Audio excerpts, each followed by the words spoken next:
آپ دیکھ رہے ہیں واسودیو شارٹس جی آج کے دن کی آپ کو سب سے بڑی بریکنگ نیوز دیتے ہیں۔ معاملہ کچھ یوں ہے کہ پاکستان تحریک انصاف کے بانی چیئرمین اور سابق وزیر اعظم عمران خان اور ان کی اہلیہ بشرا بی بی کو القادر ٹرسٹ کیس یعنی جس کو جان بوجھ کر حکومتی بیانیے کو ٹی وی پر تقویت دی جاتی ہے، اس کو 190 ملین پاؤنڈ کے ساتھ جوڑا جاتا ہے۔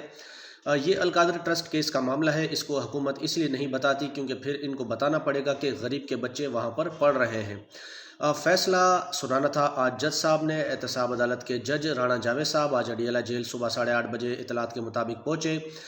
فیصلہ 11 بجے دینا تھا، لیکن جج صاحب نے پہلے سے ہی فیصلے کو کہا کہ میں نے 2 بار عمران خان کے وکیلوں کو، بشرا بی بی بھی کمرہ عدالت میں نہیں اور عمران خان بھی نہیں، اور جج صاحب فیصلہ سنائے بغیر چلے گئے ہیں، اور اب یہ فیصلہ 17 جنوری کو سنایا جائے گا۔ اس سے قبل بھی فیصلہ تو محفوظ ہو چکا ہے اور 2 بار سنانا تھا، نہیں سنایا جا سکا، اور آج تیسری مرتبہ ہے کہ فیصلہ سنائے بغیر جج صاحب نے اگلی تاریخ دے دی ہے۔ یاد رکھیں اب 17 جنوری کو جو ہے اس کا فیصلہ سنایا جائے گا۔ لیکن ایک بات اس میں یہ بھی ہے کہ کل رات کو فیصل واڈا ہوں یا خواجہ آصف صاحب یا دیگر صحافی جو نون لیگ اور اسٹیبلشمنٹ کے قریب سمجھے جاتے ہیں، انہوں نے تو کل رات کو چینلوں پر بیٹھ کر پریس کانفرنس کے ذریعے ہی عمران خان کو 10 سال اور کسی نے 14 سال کی سزائیں پہلے ہی دے دی تھی۔